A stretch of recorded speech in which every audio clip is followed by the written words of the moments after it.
Assistant commissioner Sahib एक शानदार कोठी में अपने खानदान के साथ रहते थे। एक दिन उनके बंगले पर एक बूढ़ी औरत आती है जिसके सर पर एक गठली रखी होती है। इस गठली में बच्चों के खिलौने और कुछ नई चादरें होती है। वो गेट पर खड़े गार्ड से कहती है कि मुझे अंदर जाना है। गार्ड इसे रोक लेता है और पूछता है कि आप यहाँ क्या करने आई हैं और किस से मिलना चाहती हैं। तो वो बूढ़ी औरत बताती है कि मैं तो हमारे असिस्टेंट कमिश्नर साहिब की माँ हूँ और उन्हीं से मिलने के लिए गांव से आई हूँ। ये सुनकर गार्ड हैरान रह जाता है क्योंकि इस बूढ़ी अम्मा की हालत बहुत खराब थी। इसने पुराने फटे कपड़े पहने हुए थे और सर पर गठली रखी थी। देखने में ऐसा लग रहा था जैसे कोई भिखारी हो।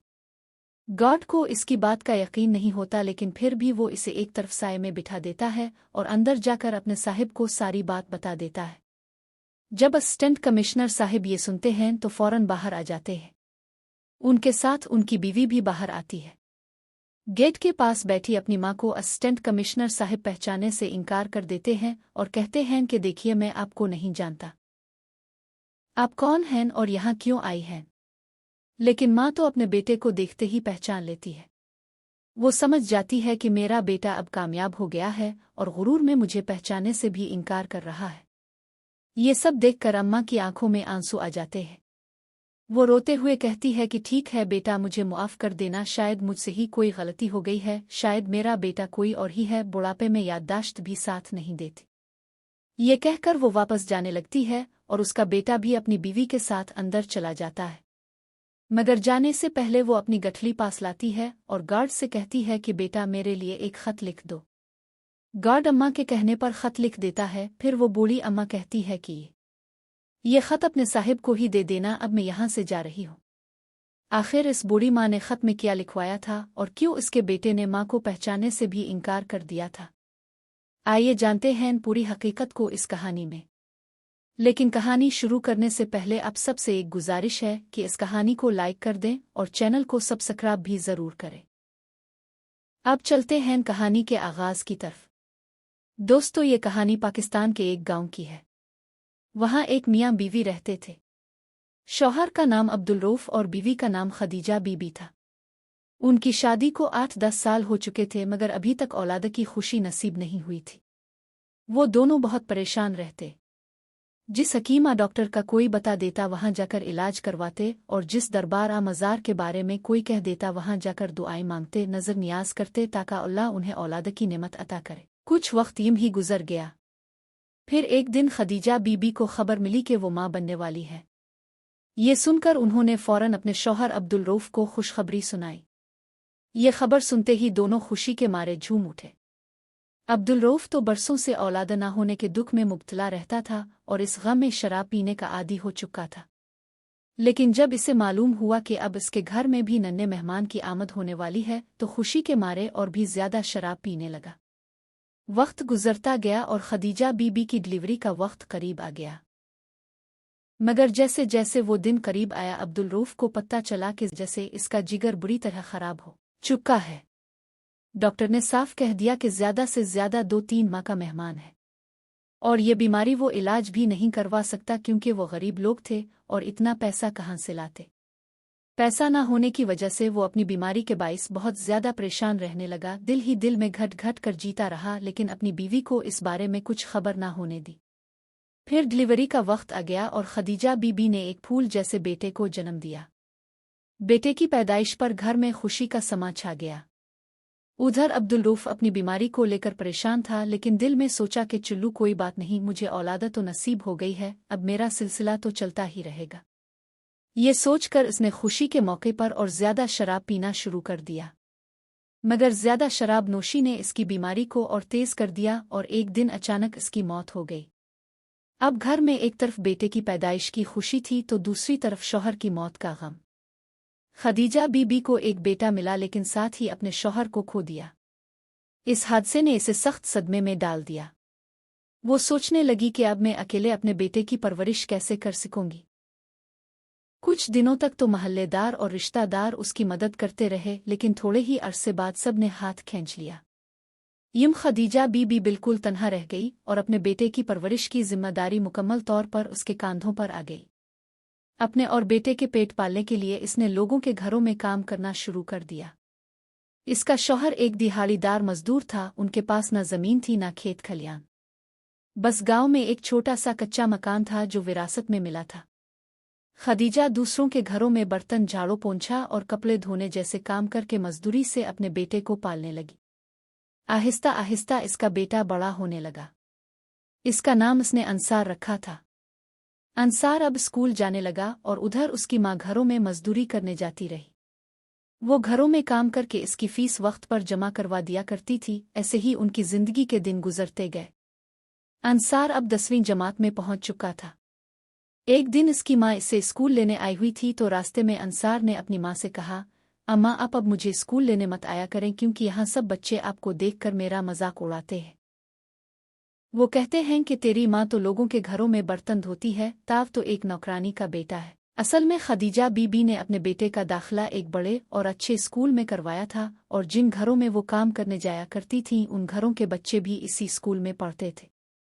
वो बच्चे अंसार से कहते, तेरी माँ तो हमारे घर झाड़ू पोछा करने आती है और ताव नौकरानी का बेटा है, ताव बहुत गंदे हाल में रहता है, हमारे साथ ना बैठा कर, तुम लोग गंदे हो। अपने 14 साल के बेटे के मुंह से इतनी तल्ख और शर्मनाक बातें सुनकर खदीजा बीबी पहले तो बहुत गुस्से में आए, लेकिन फिर सोचा कि शायद बेटे को भी ये सब बुरा लगा होगा, इसीलिए वो मुझसे ऐसे कह रहा है। तो वो अपने बेटे से कहने लगे, ठीक है बेटा, अब वैसे भी ताव बड़ा हो गया है, अब ताव खुद ही स्कूल आ जा सकता है। आहिस्ता आहिस्ता अंसार की स्कूल की पढ़ाई मुकम्मल हो गई। पढ़ाई में वो बहुत ज़हीन था। इसके उस्ताद भी खदीजा बीबी से कहा करते थे कि आपका बेटा बहुत लायक है, ये आगे चलकर ज़रूर किसी बड़ी पोस्ट तक पहुंचेगा। ये सब सुनकर खदीजा बीबी को भी उनका बेटा एक दिन उनका नाम ज़रूर रोशन करेगा। वो अक्सर अपने बेटे से कहती थीं, बेटा तुम्हें पढ़ लिख कर एक बड़ा अफसर बनना है। और दोस्तों, अंसार भी अपनी माँ के इस ख्वाब को पूरा करने में लग गया। आगे की पढ़ाई के लिए इसने अपनी माँ से कहा, अम्मा मुझे अब शहर जाकर पढ़ाई करनी होगी, लेकिन शहर में पढ़ाई के लिए खर्चा भी ज्यादा आएगा। इस पर माँ ने कहा, बेटा ताव पैसों की फिक्र ना कर, मैं आज 3 घरों में काम कर रही हूँ, कल से 5 घरों में काम कर लूंगी। मैं काम के लिए घरों की तादाद बढ़ा लूंगी, लेकिन तुझे पैसों की तंगी कभी नहीं आने दूंगी। बस ताव जी जान और लगन के साथ अपनी पढ़ाई जारी रखना। ये कहकर अंसार पढ़ने के लिए शहर चला गया। अब माँ हर महीने 8 से 10,000 रुपये इसके खर्चे के लिए भेज दिया करती थी। आहिस्ता आहिस्ता इसकी ग्रेजुएशन भी मुकम्मल हो गई। ग्रेजुएशन मुकम्मल करने के बाद इसने सरकारी नौकरी हासिल करने के लिए कोचिंग भी शुरू कर दी। क्योंकि अंसार ने बचपन से ही अपने घर की गुर्बत और तंग दस्ती देखी थी, इसलिए वो बड़ी मेहनत और लगन से पढ़ाई पर फोकस करता रहा। अल्लाह के फजल से एक दिन इसकी मेहनत रंग ले आई और वो एक असिस्टेंट कमिश्नर बन गया। असिस्टेंट कमिश्नर बनते ही इसने सबसे पहले ये खुशखबरी अपनी माँ को सुनाई। ये खबर सुनने के बाद खदीजा बीबी की खुशी का कोई ठिकाना न रहा। उनकी आंखों से खुशी के आंसू बहने लगे। पूरे मोहल्ले में वो ढंडोरा पीटने लगे, मेरा बेटा असिस्टेंट कमिश्नर बन गया है, मेरा बेटा बड़ा अफसर बन गया है। मगर मोहल्ले के लोग उनकी बात का यकीन न करते। वो समझते कि ये बुढ़िया बुढ़ापे में पागल हो गई है और उल्टी सीधी बातें कर रही है। वो कहते कि इसका बेटा तो कई साल पहले इसे छोड़कर शहर चला गया था, ये काम वाली का बेटा भला असिस्टेंट कमिश्नर कैसे बन सकता है। लोग उनका मजाक उड़ाते, मगर खदीजा बीबी को इस बात की बेहद खुशी थी कि उनका बेटा अफसर बन चुका है। कुछ अरसे बाद अंसार अपनी ट्रेनिंग के लिए चला गया। ट्रेनिंग के दौरान ही इसे एक लड़की से मोहब्बत हो गई और वो अपनी माँ को बताए बगैर इस लड़की से शादी भी कर बैठा। जब अंसार को इस लड़की से मोहब्बत हुई थी तो वो दोनों खूब बातें करते थे, मगर अंसार ने कभी इसे अपनी फैमिली, अपनी बूढ़ी माँ के बारे में कुछ नहीं बताया था। इसने इस लड़की से ये कहा हुआ था कि मैं बिल्कुल यतीम हूँ, मेरा इस दुनिया में कोई नहीं है। ट्रेनिंग मुकम्मल होने के बाद उसकी पोस्टिंग हो गई। शादी तो वो पहले ही कर चुका था। फिर एक दिन इसने ये बात अपनी माँ को बता दी। ये सुनते ही खदीजा बीबी रोने लगें, क्योंकि उन्होंने अपने बेटे की शादी के बड़े ख्वाब सजा रखे थे और बेटे ने एक ही लम्हे में उन ख्वाबों को चिकनाचूर कर दिया। इसके बाद माँ बेटे के दरमियान काफ़ी बातें हुईं। अंसार ने अपनी माँ से कहा, अम्मा मैं अब इसी शहर में नौकरी कर रहा हूँ, मुझे रहने के लिए एक बड़ा शानदार सरकारी बंगला भी मिला है, मैं अपनी बीवी के साथ हंसी खुशी रह रहा हूँ। इसने अपनी माँ को अपना पता भी दे दिया। तो माँ ने कहा, बेटा ताव मुझे लेने कब आएगा। कम अज कम मुझसे मिलने तो आजा, अपनी बीवी से भी मिलवाया कर, एक बार बहू को तो दुखा दे। लेकिन अंसार हर बार बात को घुमा देता और कह देता, अम्मा वक्त आने पर मैं आपको भी ले आऊंगा और आपकी बहू से भी मुलाकात करवा दूंगा। इसी तरह 2 साल और गुजर गए। फिर एक दिन अंसार ने अपनी माँ को फ़ोन करके खबर दी, अम्मा मुबारक हो, अब दादी बन गई हैं, आपकी बहू ने एक बेटे को जन्म दिया है। ये सुनते ही बुढ़िया माँ के अरमान और भी बढ़ गए, क्योंकि अभी तक तो उन्होंने अपनी बहू को भी नहीं देखा था और अब पोते की खुशी भी मिल गई थी। ये सब सोचकर खदीजा बीबी की बेचैनी बढ़ने लगी, वो बहुत ज्यादा परेशान हो गईं। उन्होंने फिर अपने बेटे से पूछा, बेटा ताव मुझे लेने कब आएगा? यहाँ सब लोग मेरा मजाक उड़ाते हैं, कहते हैं कि बुढ़ापे में ये पागल हो गई है, जो हर किसी से कहती फुर्ती है कि मेरा बेटा असिस्टेंट कमिश्नर बन गया है। अगर वो इतना बड़ा अफसर होता तो कब का मुझे अपने साथ ले गया होता।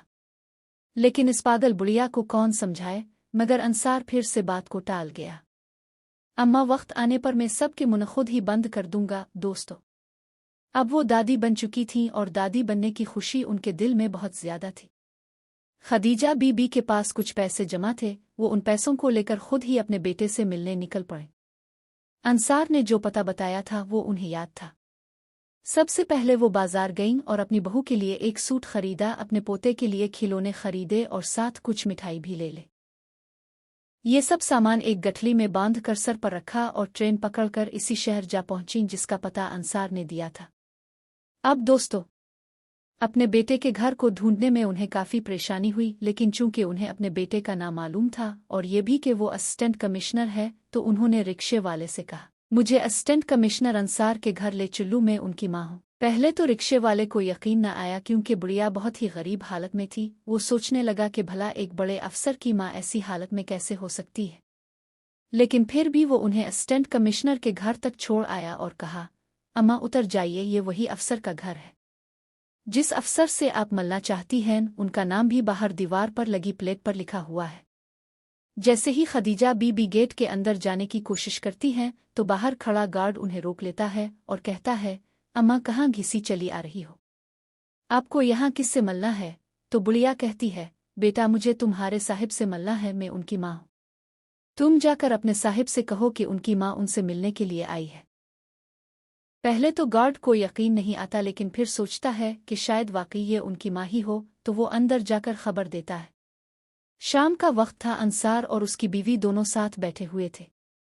गार्ड कहता है, साहिब बाहर एक बुढ़िया आई है, वो खुद को आपकी माँ बता रही है और आपसे अभी मिलना चाहती है। ये सुनकर अंसार की बीवी चौंक जाती है और कहती है, आपने तो मुझसे कहा था कि आप यतीम हैं और इस दुनिया में आपका कोई नहीं, तो फिर ये माँ कहाँ से आ गई? अंसार घबरा कर कहता है, मेरी कोई माँ नहीं है, आओ चल कर देखते हैं ये कौन है। दोनों मियाँ बीवी बाहर निकलते हैं। जैसे ही खदीजा बीबी अपने बेटे को देखती हैं तो खुश होकर कहती हैं, बेटा मैं तेरी माँ हूँ, सब्र नहीं हो सका तो खुद ही तुझसे मिलने आ गई हूँ। मगर अंसार फौरन कहता है, ये क्या बकवास कर रही हो तुम? मैं तुम्हारा बेटा नहीं हूँ। तुम्हें कोई गलत फहमी हो गई है, जाओ अपने बेटे को कहीं और ढूंढो। और ये सुनकर खदीजा बीबी चौंक जाती हैं, लेकिन वो अपने बेटे को अच्छी तरह जानती थी। उन्हें यकीन हो गया कि अब उनका बेटा कामयाब इंसान बनकर अपनी माँ की कोई अहमियत नहीं समझ रहा, इसलिए मलना भी नहीं चाहता। फिर वो अपनी बहू की तरफ देखते हुए कहती है, बेटी कोई बात नहीं, शायद मुझसे ही गलती हो गई है। उम्र का तकाजा है, बुढ़ापे में आंखें कमजोर हो जाती हैं, इसीलिए गलती से तुम्हारे घर आ गई। ये कहकर अंसार अपनी बीवी को साथ लेकर अंदर चला जाता है और उधर बुढ़िया अकेली दरवाजे पर खड़ी रह जाती है। खदीजा बीबी गार्ड को बुलाती हैं और कहती हैं, बेटा क्या तुम मेरे लिए एक खत लिख सकते हो? गार्ड कहता है, ठीक है अम्मा, मैं लिख देता हूँ, बताओ खत में क्या लिखूं? तो बुढ़िया इसे एक खत लिखवाती हैं और कहती है, जब मेरा बेटा बाहर आए तो ये खत चुपके से इसे दे देना, और अगर वो मेरे बारे में पूछे तो कह देना कि अम्मा जहाँ से आई थी वहीं वापस चली गई है। गार्ड खत अपने पास रख लेता है, लेकिन अंदर ही अंदर बहुत परेशान था कि आखिर इस खातून ने खत में ऐसी बातें क्यों लिखवाई है, क्योंकि जो बातें खदीजा बीबी ने इस खत में लिखवाई थीं उन्हें लिखने के बाद खुद गार्ड भी हैरान और परेशान रह गया। कुछ देर बाद असिस्टेंट कमिश्नर अंसार बाहर आते हैं और गार्ड से पूछते हैं, मेरी माँ कहाँ गई? तो गार्ड खत देते हुए कहता है, साहिब आपकी माँ वहीं चली गई है जहाँ से आई थी। अंसार खत जेब में रख लेता है और अंदर चला जाता है। वो घर के कामों में मसरूफ हो जाता है और ख़त पढ़ना भूल जाता है। रात को जब वो अपने कपड़े बदल कर नाइट ड्रेस पहनता है तो इसकी बीवी वो कपड़े उठाकर रखने लगती है। तभी इसकी जेब से वो ख़त निकल कर नीचे गिर जाता है। अंसार के सामने ही ख़त ज़मीन पर आता है तो इसे याद आता है कि ये तो माँ का ख़त है जो मैं पढ़ना ही भूल गया था। ख़त को देखते ही उसके चेहरे का रंग उड़ने लगता है। अंसार की बीवी वो ख़त उठाकर पढ़ने लगती है। ख़त पढ़ने के बाद उसकी आंखों से आंसू बहने लगते हैं। फिर वो अपने शौहर की तरफ देखते हुए कहती है, आखिर तुम इतने पढ़े लिखे इंसान होकर अपनी माँ के साथ इतनी घटिया हरकत कैसे कर सकते हो? एक वो माँ है जिसने तुम्हें अपनी जान की परवाह किए बगैर इस हाल तक पहुँचाया, और एक तुम हो जो आज इसे पहचानने से भी इनकार कर गए। मुश्किलों के बीच माँ ने मुझे पढ़ा लिखा कर इस काबिल बनाया, और आज मैंने इसी का ये सिला दिया कि इसे पहचानने से ही इनकार कर दिया। ये बात सुनकर वो अपनी बीवी से कहता है कि मुझे मुआफ़ कर दो, मुझसे अनजाने में बहुत बड़ी गलती हो गई है। मैंने शुरू में तुमसे कुछ नहीं बताया था, लेकिन यही सच है कि वो मेरी माँ है जिन्होंने मुझे पाला और पढ़ाया है और इस काबिल बनाया है। लेकिन जब वो अचानक यहाँ आ गईं तो मैं घबरा गया कि कहीं मेरा भेद ना खिल जाए, इसीलिए मैंने उन्हें पहचानने से इनकार कर दिया। इसके बाद इसकी बीवी इसे समझाती है कि ये बहुत गलत बात है, तुमने अपनी माँ के साथ अच्छा नहीं किया, उन्होंने तुम्हें बचपन से पाला है। बीवी की बातों पर अंसार बहुत ही जज्बाती हो जाता है और उसकी आंखों में आंसू आ जाते हैं। फिर वो सोचने लगता है कि मैंने आज तक अपनी माँ के साथ जो भी रवैया इख्तियार किया है वो बिल्कुल गलत था। वो फैसला करता है कि सुबह सवेरे ही अपनी बीवी और बेटे को लेकर गांव जाएगा, अपनी माँ से मुआफ़ी मांगेगा और उन्हें भी अपने साथ ले आएगा। तो दोस्तों, अब भी सोच रहे होंगे कि आखिर बुढ़िया अम्मा ने इस ख़त में ऐसा किया लिखवाया था। दोस्तों, इस ख़त में बुढ़िया अम्मा ने लिखवाया था कि बेटा, मैंने तुझे पाल पोस कर इसलिए बड़ा नहीं किया था कि एक दिन तो मुझे ही भूल जाएगा और पहचानने से भी इनकार करेगा। लेकिन मैं समझ चुकी हूँ कि तुम अब बड़े आदमी बन गए हो और तुम्हें अब मेरी कोई ज़रूरत नहीं रही। तुम्हारा अपना एक ख़ानदान है, तो मैं दुआ करती हूँ कि तुम हमेशा खुश रहो, और ये भी दुआ करती हूँ कि कल को तुम्हारा बेटा तुम्हें पहचानने से इनकार ना करे। ये सब बातें इस ख़त में लिखी हुई थी। अगले दिन दोनों मियाँ बीवी अपने बच्चे को लेकर इसी गांव पहुंचते हैं जहां अम्मा रहती थी। इसके बाद अंसार अपनी माँ के कदमों में गिर जाता है। वो अपनी माँ के कदमों में गिरकर हाथ जोड़कर मुआफ़ी मांगता है, और उसकी बीवी भी अपनी सास से मुआफ़ी मांगती है और कहती है कि माँ, ये सब मेरी ही वजह से हुआ है, क्योंकि उन्होंने मुझे पहले ही बता दिया था कि उनका इस दुनिया में कोई नहीं है, और जब आप अचानक हमारे सामने आ गईं तो ये घबरा गए और कुछ भी समझ नहीं पाए, इसलिए उल्टा सीधा बोल दिया। लेकिन पूरी रात ये इसी बात को सोच सोच कर रोते रहे। उन्हें अपने किए पर बहुत पछतावा है, आप उन्हें मुआफ़ कर दीजिए। इसके बाद माँ की ममता भी जाग जाती है। वो अपने बेटे को गिले लगा लेती है और अपने पोते को गोद में उठा लेती है। फिर पूरे मोहल्ले में कहती है कि देखो, आज मेरा बेटा मुझे लेने के लिए वापस आ गया है, जो कि एक बड़ा अफसर भी बन गया है। ये सब देखकर मोहल्ले वाले हैरान रह जाते हैं और सोचते हैं कि वाकई ये बुढ़िया सच कहती थी कि इसका बेटा अफसर है। इसके बाद अंसार अपनी माँ को अपने साथ शहर ले आता है और अपने घर में रखकर उनकी बहुत अच्छी देखभाल करता है। इसकी बीवी भी खदीजा बीबी माँ के साथ निहायत अच्छा सलूक करती है, और खदीजा बीबी अपने पोते के साथ दिन भर खेलते हुए खुश रहा करती है। तो दोस्तों, ये थी आज की कहानी जिसमें एक अफसर ने अपनी माँ को पहचानने से इनकार कर दिया था, जबकि माँ ने सारी जिंदगी मुश्किलात सहकर अपने बेटे को पाला था। तो आप क्या कहना चाहेंगे इस अफसर के बारे में? इसकी माँ के बारे में आपकी क्या राय है? और उसकी बीवी के बारे में आपके क्या ख्यालात हैं? हमें कमेंट करके ज़रूर बताइए। अगर कहानी आपको ज़रा भी पसंद आई हो तो हमारे चैनल को सब्सक्राइब कर लीजिए और वीडियो को लाइक भी ज़रूर कीजिए। फिर मिलते हैं एक नई और दिलचस्प कहानी के साथ। तब तक अपना ख्याल रखिए। अल्लाह हाफ़िज़।